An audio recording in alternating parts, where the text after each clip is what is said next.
ఇక ఆస్ట్రేలియాలో తెలంగాణ యువకుడి అనుమానాస్పద మృతి కలకలం రేపుతోంది. 5 రోజుల క్రితం కనిపించకుండా పోయిన యువకుడి మృతదేహం సముద్రంలో దొరికింది. రంగారెడ్డి జిల్లా షాద్నగర్కు చెందిన బీజేపీ నేత దివంగత అరటి కృష్ణ యాదవ్ ఏకైక కుమారుడు అరవింద్ యాదవ్ ఉద్యోగరీత్యా ఆస్ట్రేలియాలో స్థిరపడ్డాడు. ఏడాదిన్నర క్రితం అరవింద్కు వివాహం కాగా భార్య గర్భిణి. అయితే అరవింద్ తల్లి ఉషారాణి ఆస్ట్రేలియా రాగా అక్కడి వాతావరణం పడకపోవడంతో వారం క్రితం షాద్నగర్ తిరిగి వచ్చేశారు. అరవింద్ కుటుంబంతో కలిసి సోమవారం ఇంటికి వచ్చేందుకు ఫ్లైట్ టికెట్లు బుక్ చేసుకున్నాడు.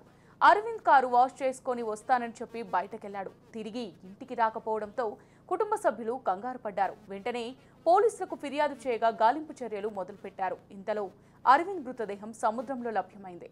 అతడి కారు కూడా సమీపంలోనే గుర్తించారు. అయితే పోలీసులు DNA పరీక్షలు నిర్వహించి అది అరవింద్ డెడ్ బాడీ అని గుర్తించారు. అరవింద్ అనుమానాస్పద స్థితిలో మరణించారు. అతడిది హత్య, ఆత్మహత్య అన్న కోణంలో పోలీసులు దర్యాప్తు చేస్తున్నారు. అరవింద్ మరణంతో తల్లిదండ్రులు, కుటుంబ సభ్యులు తీవ్ర విషాదంలో మునిగిపోయారు.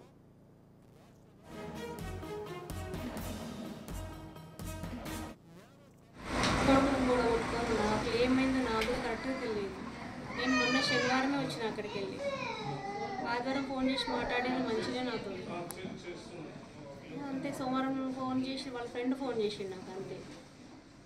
ఏమైంది సంగతి నాకు కూడా కరెక్ట్గా తెలియదు సార్. అక్కడ ఉన్న 2 రోజులు మంచిగా ఉన్నాం సార్. మేము మంచిగా చూసుకున్నాడు, బాగానే చేసుకున్నాడు. కానీ వాళ్ళ ఫ్రెండ్ ఫోన్ చేసినప్పుడు వాడు చెప్పిండు, ఆంటీ అరవింద్ ఏమైనా ఫోన్ చేసిండా, ఇట్లా బయటికి వెళ్ళిండంట, మరి అలా వాళ్ళకు ఫోన్ చేసిండ్రంట, ఇట్లా ఫ్లైట్ బుక్ చేసుకురంట. అంటే ఎందుకమ్మా ఇట్లా బుక్ చేసుకున్నారు అని అంటే, చిన్న గొడవ పడి నుండి మా అన్న ఇంకా అమ్మ వాళ్ళు రమ్మన్నారు, ఫ్లైట్ బుక్ చేసినారు. కానీ ఆ సంగతి కూడా నాకు వాడు చెప్పనే లేదు సార్. అసలు నాకు ఇంకా ఆధారం చేసిండంటే ఇంకా అంతే. సోమవారం నేను సరే నాకు తెలిసినాక అప్పటి నుంచి ఫోన్ చేస్తున్న వానికి ఇంకా స్విచ్ ఆఫ్ వచ్చేసింది. ఏమైనా సంగతి నా దగ్గర వాడు మాట్లాడుతుంటే ఏదన్నా ఒకటి తెలుస్తుండే. కానీ వాడికి లాస్ట్ మూమెంట్ నేను ఎందుకు గుర్తు రాలేదు సార్.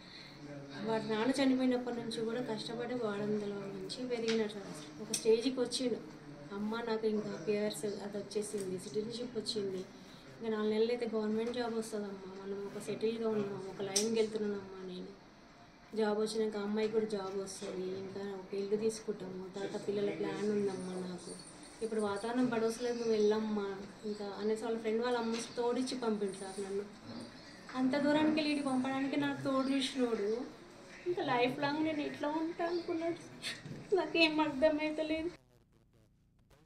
ఆయన ఇప్పుడు ఇక్కడే ఉన్నాడు, ఇండియాలోనే ఉన్నాడు. ఆయన వచ్చి అప్పటికప్పుడు అక్కడ ఎవరో ఈయన ఫ్రెండ్స్ ఎవరో తెల్లలు ఉన్నదంట, వాళ్ళకి చెప్తే వాళ్ళ నైట్ అంతా మా పాపతోనే పడుకున్నారు. మళ్ళీ తెల్లారి మళ్ళీ మా అల్లుని వాళ్ళ ఫ్యామిలీ ఫ్రెండ్స్ ఉంటే 20 కిలోమీటర్లు ఉంటారు, వాళ్ళు వచ్చేసి పాపని పికప్ తీసుకుని అక్కడ పోయిన తర్వాత ఇక ఆయన కొంతమంది మన ఇండియన్స్ టీం అక్కడ ఉంటారంట, యూనిట్ అక్కడ కౌన్సిలర్ ఎవరు ఉంటారంట, వాళ్ళు మిస్సింగ్ ఇట్లా ఫోన్ లేవట్ స్విచ్ ఆఫ్ వస్తుంది కంప్లీట్ ఇచ్చేయడానికి తెలిసి ఇంతవరకు మాకు తెలుసు అన్నది.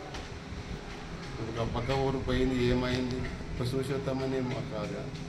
ఇక మా బిడ్డ ఏడ్చుకుంటా, నేను చచ్చిపోతా డాడీ, అరవింద్ లేకపోతే నేను చచ్చిపోతా డాడీ, నేను చచ్చిపోతా డాడీ అంటే వద్దమ్మా వద్దు, ఎందుకు నువ్వు ఇంకా అదో కాదు ఏమైందో మనకేం నీకేం తెలుసు, అది ఇది మిస్సింగ్ ఇచ్చినప్పుడు ఇంకా రా నా మీద చాలా ప్రేమ ఉందో డాడీ, పోయినా కూడా